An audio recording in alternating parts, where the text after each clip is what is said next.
नमस्कार दोस्तों, जोहार। कैसे उम्मीद करता हूँ अच्छे होंगे। दोस्तों, हम लोग झारखंड सिविल कोर्ट जो 21 तारीख को एग्ज़ाम होने वाला है उसका सेट लगा रहे हैं। तो आज क्वेश्चन का मैं संख्या बढ़ा दिया हूँ, आज 40 क्वेश्चन करेंगे। ठीक है, इसमें से कुछ साइंस का भी प्रश्न रहेगा और जीके का तो है ही।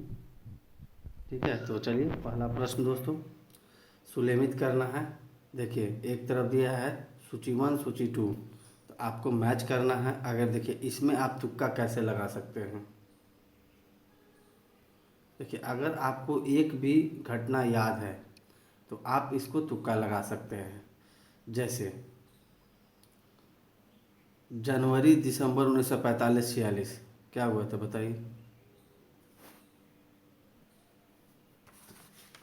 और 2 सितंबर 1946, ये घटना के बारे में अगर जिक्र है तो आप इसमें लगा सकते हैं। चलिए दोस्तों, तो लगाते हैं। देखिए, दिसंबर जनवरी 1945 में पहला बार अंग्रेज़ों ने आम चुनाव कराया था। ठीक है, अंतरिम सरकार बनाने के लिए। दूसरा है 2 सितंबर 1946। यह देखिए, इसमें आपका 1946 में जो हुआ था, कांग्रेस का अंतरिम सरकार का गठन किया गया था। ठीक है, क्योंकि अंग्रेज़ों ने डिसाइड कर लिया था कि भारत को छोड़ के जाना है। अगला है 13 दिसंबर 1946 को। तो इसमें देखिए दोस्तों, आपका हो जाएगा मुस्लिम लीग अंतरिम सरकार में शामिल होगी। ठीक है, और 11 अगस्त 1947 इसका हो जाएगा कि जिन्ना की पाकिस्तान की संविधान सभा के अध्यक्ष में नियुक्ति। तो इसका देखिए आंसर आप लोग कैसे लगाएं। अगर एक दो घटना भी आप याद है तो मैच कर लीजिएगा, आपको 1 नंबर आ जाएगा, तुक्का मारा जाएगा। तो देखिए इसका क्या हो जाएगा, फर्स्ट का 1, सेकेंड का 3 और सी का आपका 2 और इसका 4। तो 1 3 2 4 जिसमें ऑप्शन है उसको लगाते हैं। तो देखिए इसमें आपका फर्स्ट वाला में ही है ऑप्शन ए 1 3 2 4। चलिए, ऑप्शन ए बिल्कुल करेक्ट है भाई लोग। नेक्स्ट प्रश्न, बिहार में सिंदूर उद्योग कहाँ पर स्थित है। तो इसका आंसर आप लोग दीजिए कमेंट बॉक्स में। कटिहार में, बेगूसराय में, लखीसराय में कि पटना में। तो आप लोग अपना आंसर दोस्तों ज़रूर सेट लगाएं। तो इसका आंसर ऑप्शन बी होगा, बेगूसराय में सिंदूर उद्योग लगाया गया, स्थित है वहाँ पे। चलिए दोस्तों, अगर वीडियो अच्छा लगे तो चैनल को सब्सक्राइब कर ले और बेल आइकन दबा दें और लाइक करना ना भूलें। आपके एक लाइक से हमारा मोटिवेशन बढ़ता है भाई लोग। तो एग्ज़ाम अब देखिए आपका ज़्यादा दिन बचा हुआ नहीं है, मात्र 6 दिन बचा हुआ है। तो कड़कड़ा के आप मेहनत कीजिए, तैयारी कीजिए। अब आप बेसिक से पढ़ना छोड़ दीजिए, अभी करेंट अफेयर्स पढ़िए, सेट लगाइए, वन लाइनर पढ़िए। ठीक है, अब इसे ज़रूर लिखिए दोस्तों। ठीक है, जो भी टॉपिक आपको लगता है इम्पोर्टेंट उसको छोड़िए मत। नेक्स्ट प्रश्न, निम्नलिखित में से सर्वप्रथम किसने बंगाल में ब्रिटेन की वस्तुओं का बहिष्कार का सुझाव दिया था। तो इसका आंसर आप लोग बताइए, 4 ऑप्शन दिया हुआ है। तो इसका आंसर ऑप्शन बी होगा, कृष्ण मित्र की साप्ताहिक पत्रिका संजीवनी में सबसे पहले सर्वप्रथम बंगाल में ब्रिटेन की वस्तुओं का बहिष्कार करने के लिए दिया गया था। ठीक है, चलिए इन बाकी ऑप्शन ए भी नहीं होगा, सी भी नहीं होगा, डी भी नहीं होगा। नेक्स्ट, पूरम शब्द का क्या अर्थ होता है। पूरम देखिए, तो इसका आंसर होता है गांव। नेक्स्ट प्रश्न दोस्तों, अशोक का स्तंभ लेख बिहार के किस जिले में प्राप्त हुआ है। भागलपुर, कैमूर, चंपारण, छपरा। तो इसका आंसर आप लोग दीजिए। तो इसका आंसर ऑप्शन सी होगा, चंपारण में अशोक का स्तंभ लेख यह मिला है। महान अशोक द्वारा बनाया गया था। धर्म की नीति दी गई थी जिसमें मानव कर्तव्य के बारे में बताया गया, कल्याणकारी राज्य के बारे में। चलिए नेक्स्ट प्रश्न, गौतम बुद्ध का जन्म कहाँ हुआ था। भी आई है दोस्तों, इम्पोर्टेंट है ये क्वेश्चन, बार बार रिपीट करता है। तो इसका आंसर ऑप्शन सी होगा, लुम्बिनी में हुआ था। अगला प्रश्न, भूदान आंदोलन किसने प्रारंभ किया था। तो इसका आंसर होगा ऑप्शन ए, आचार्य विनोबा भावे ने किया था। चलिए ऑप्शन से भी छाट सकते हैं। देखिए जयप्रकाश नारायण जानते हैं, जेपी आंदोलन किए थे, जेल छोड़ के भागे थे। एम.एस. स्वामीनाथन तो ये तो जानते हैं, पंचवर्षीय योजना। बाबा आमटे तो आउट ऑफ रेंज है और ऑप्शन ए ही सही है, तो इसका आंसर ऑप्शन ए होगा। ऐसे आप तुक्का लगा सकते हैं, अगर आपको 2-3 क्वेश्चन को छाट दीजिएगा तो हो सकता है। अगला क्वेश्चन दोस्तों, मीर कासिम और ईस्ट इंडिया कंपनी के बीच युद्ध का प्रमुख कारण क्या था? तो इसमें बताइए क्या था। ऑप्शन 4 है, जरूर आप लोग कमेंट बॉक्स पे अपना आंसर दीजिए और बताइए दोस्तों कि 30 प्रश्न में आपका कितना सही हो रहा है। इससे आप खुद से जज कर सकते हैं भाई लोग की तैयारी कैसा है।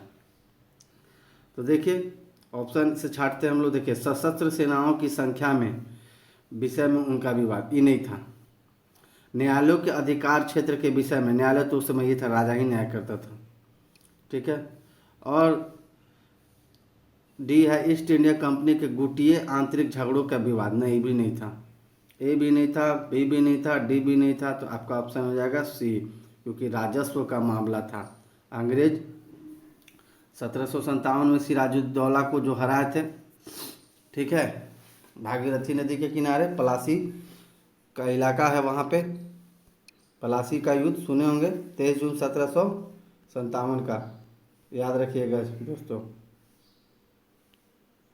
उसके बाद मीर जाफर को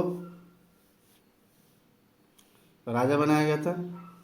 उसके बाद इसका दामाद बना मीर कासिम, और मेन लड़ाई हो रही थी क्योंकि अंग्रेजों ने राजस्व जो पैसा वसूलने का, टैक्स वसूलने का अपने में लिया, जिसके कारण विवाद हुआ था। तो ऑप्शन सी है दोस्तों, ठीक है। नेक्स्ट प्रश्न, किस गवर्नर जनरल ने बंगाल में अस्थाई बंदोबस्त लागू किया था? बताइए, जमींदारी प्रथा इसी को बोलते हैं दोस्तों। तो इसका आंसर ऑप्शन बी होगा, लॉर्ड कॉर्नवालिस किया था।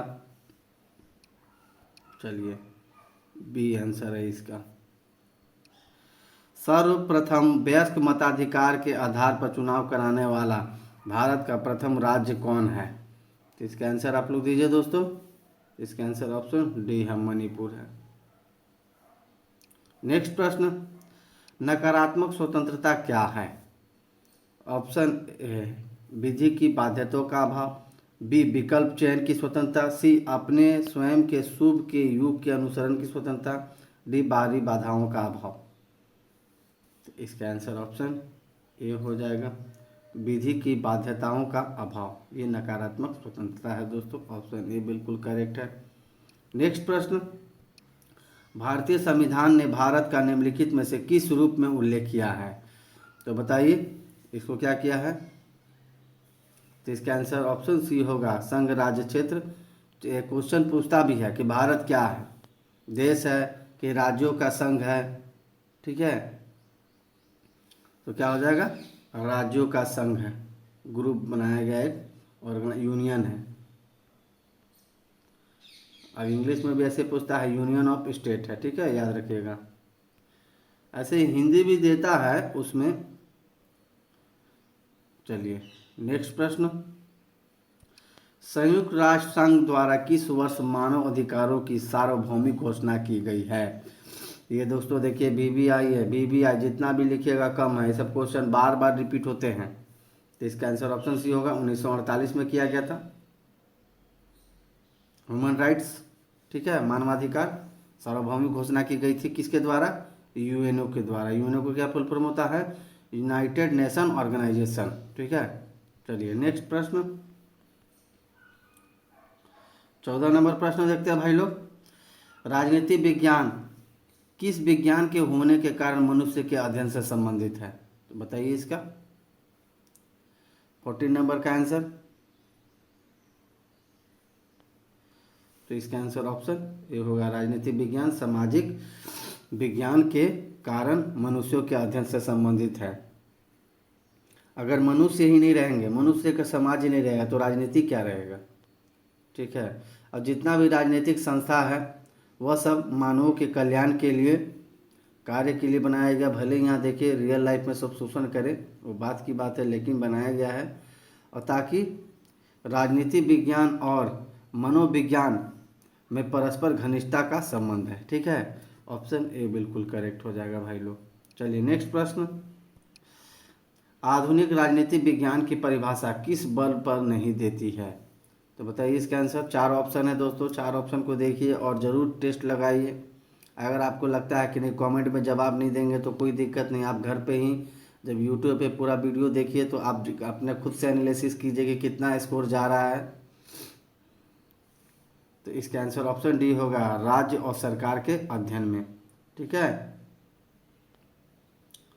डी ऑप्शन है सही। निम्न में से कौन सा अर्थव्यवस्था में तृतीय क्षेत्र के घटक नहीं है? तृतीय क्षेत्र के घटक कौन नहीं है? ऑप्शन ए व्यापार, बी भंडारण, सी गैस एवं जलापूर्ति, डी सामुदायिक सेवाएं। तो इसका आंसर बताइए आप लोग।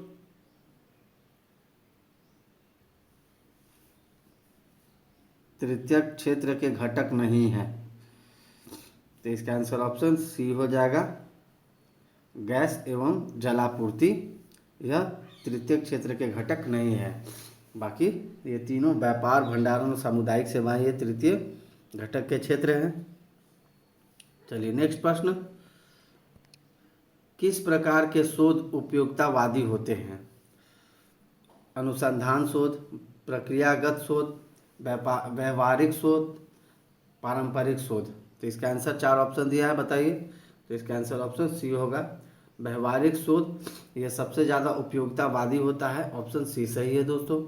नेक्स्ट प्रश्न, भारत में निम्न में से क्या अप्रत्यक्ष कर की श्रेणी है? आयकर, सेवा कर, संपत्ति कर, डी निगम कर। तो बताइए इसका आंसर। तो इसका आंसर ऑप्शन बी होगा, सेवा कर। ठीक है, देखिए भारत में 2 तरह का टैक्स लिया जाता है, एक होता है डायरेक्ट और दूसरा होता है इनडायरेक्ट। ठीक है, तो दोस्तों डायरेक्ट में जो होगा प्रत्यक्ष, जिसको बोलते हैं प्रत्यक्ष आय का अप्रत्यक्ष, तो डायरेक्ट को प्रत्यक्ष बोलेंगे, इनडायरेक्ट को अप्रत्यक्ष। इसमें आपका आ जाएगा डायरेक्ट में आयकर, संपत्ति, निगम कर, लाभांश कर, उपहार कर, ये सब लिया जाता है। जबकि सीमा शुल्क, सेवा कर, केंद्र उत्पाद शुल्क, ये सब अप्रत्यक्ष। तो इसका आंसर ऑप्शन बी हो जाएगा भाई लोग। नेक्स्ट प्रश्न, अर्थव्यवस्था की वैसी स्थिति जिसमें मुद्रास्फीति के साथ मंदी की स्थिति होती है क्या कहलाती है? ऑप्शन है इन्फ्लेशन, बी स्टैगफ्लेशन, सी एमेटोटाइजेशन, डी रिफ्लेक्शन। तो इसका आंसर आप लोग बताइए क्या होगा दोस्तों। तो इसका आंसर ऑप्शन बी होगा, स्टैगफ्लेशन हो जाएगा। ठीक है, मंदी की स्थिति आ जाती है उसको स्टैगफ्लेशन कहते हैं। नेक्स्ट प्रश्न 20 नंबर क्वेश्चन देखते हैं, केंद्र सरकार का गैर योजना व्यय का अंग नहीं है, कौन सा नहीं? इन 4 ऑप्शन में से ए प्रतिरक्षा व्यय, बी परिधान का भुगतान, सी ब्याज भुगतान, डी विज्ञान एवं तकनीकी विकास हेतु आवंटन। तो इसका आंसर आप लोग बताइए भाई लोग। तो इसका आंसर ऑप्शन डी होगा, विज्ञान एवं तकनीकी विकास हेतु आवंटन। यह केंद्र सरकार का गैर योजना व्यय का अंग नहीं है, ऑप्शन डी बिल्कुल करेक्ट है भाई लोग। नेक्स्ट प्रश्न,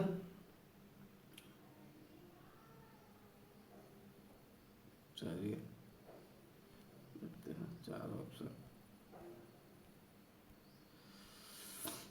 चलिए दोस्तों 21 नंबर क्वेश्चन, मानव संसाधन से संबंधित आंकड़ों का मापन क्या कहलाता है?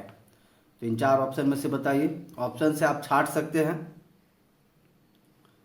तो मानव संबंधित से आंकड़ों का मापन मानव संसाधन लेखांकन कहते हैं। ठीक है, चलिए ऑप्शन सी सही है। नेक्स्ट प्रश्न, बिहार में किस प्रकार के संसाधनों की उपलब्धता सीमित है? तो बताइए किसका सीमित है? तो इसका आंसर ऑप्शन सी, खनिज संसाधन वहाँ नहीं है, कम है। चलिए नेक्स्ट प्रश्न, निम्नलिखित में से कौन सा युग्म सुलेमित नहीं है? तो ये आपको सुलेमित करना है। ठीक है, तो इसका आंसर दीजिए दोस्तों। कावेरी नदी, मैसूर का पठार, बी ताप्ती नदी, बैतूल का पठार, सी सोन नदी, पेंड्रा का पठार, डी गोदावरी नदी, ट्रिम्बार का पठार। तो बताइए कौन सा सुलेमित नहीं है?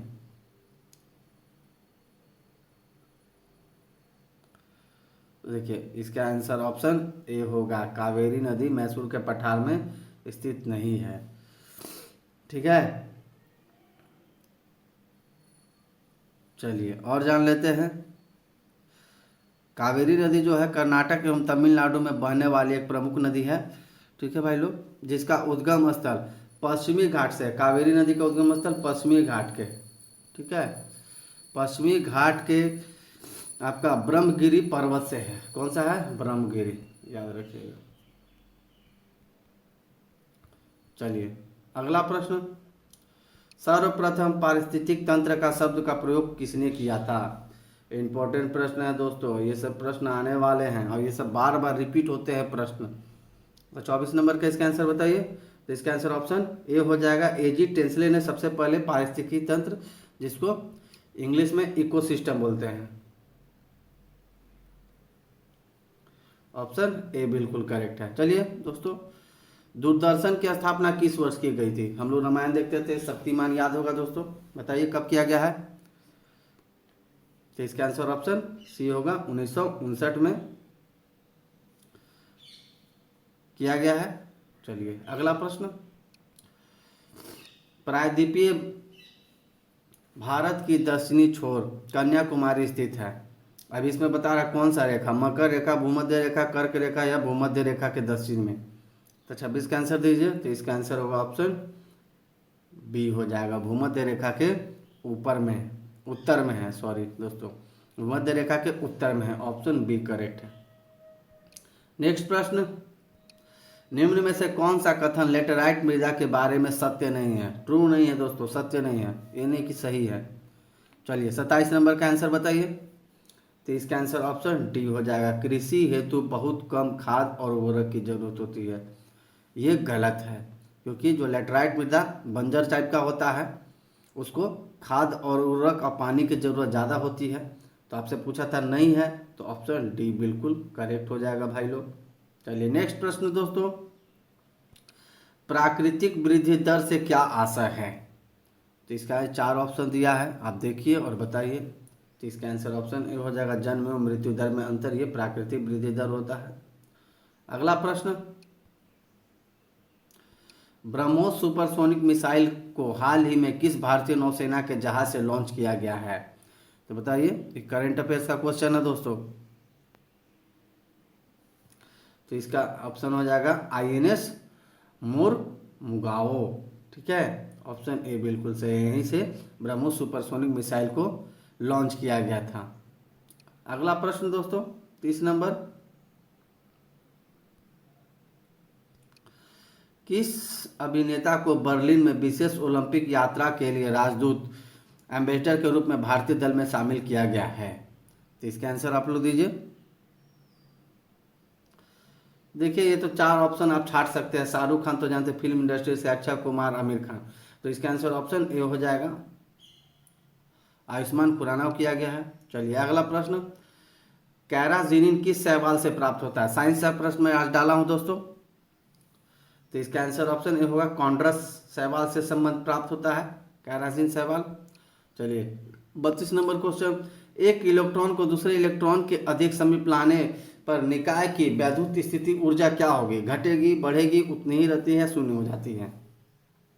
32 नंबर का आंसर दीजिए। तो इसका आंसर ऑप्शन बी हो जाएगा, बढ़ता है दोस्तों। अगला प्रश्न, निम्न में से कौन सा यौगिक अष्टम नियम का पालन नहीं करता है? अष्टम नियम जानते हैं? चलिए बताइए दोस्तों। 33 नंबर का क्या होगा आंसर? तो 33 नंबर का आंसर ऑप्शन बी होगा, फास्फोरस पेंटाक्लोराइड। यह यौगिक अष्टम नियम का पालन नहीं करता है, ठीक है। चाहिए अगला प्रश्न, तेज हवा में कपड़े सूखते हैं जल्दी, देर से, औसत दर से या सभी? 34 नंबर का आंसर दीजिए। तो इसका आंसर ऑप्शन ए होगा, जल्दी सूखेगा, तेज हवा चलेगा तो। चलिए तो लॉलीपॉप क्वेश्चन था, जब एक छड़ चुंबक को 2 बराबर भागों में बांटा जाता है तो प्रत्येक टुकड़े की ध्रुव की शक्ति कितनी होगी? दोगुनी, आधी, शून्य या समान?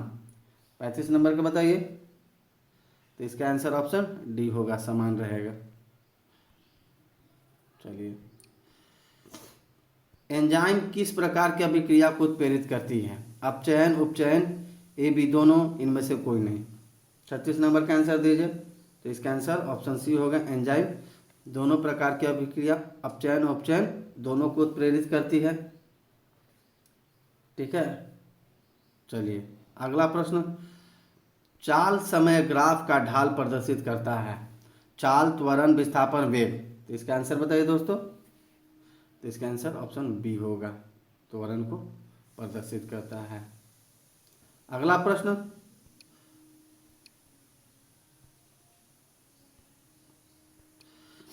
निम्नलिखित युग में से कौन सा गलत है। तो युग कौन सा है बताइए। तो इसका आंसर ऑप्शन बी होगा, यूरिया उत्सर्जित या कीट। ये कथन युग में से ये मैच नहीं कर रहा है दोस्तों, ऑप्शन बी बिल्कुल सही होगा, गलत बोला है। 39 नंबर क्वेश्चन, निम्न में से कौन सा तत्व फिटकिरी नहीं बनाता है। तो ऑप्शन ए हो जाएगा लिथियम, ये नहीं बनाता है। बाकी सोडियम, ये पोटेशियम है। ठीक है, चलिए अगला 40 नंबर लास्ट है, गन मेटल किस मिश्र धातु का निर्मित होता है। तो यह आपका बताइए आंसर क्या होगा। तो ऑप्शन ए हो जाएगा, कॉपर, टिन और जिंक मिलाकर गन मेटल का बनाया जाता है, ऑप्शन ए। आज के लिए दोस्तों बस इतना ही, अपना ध्यान रखें, टेक केयर।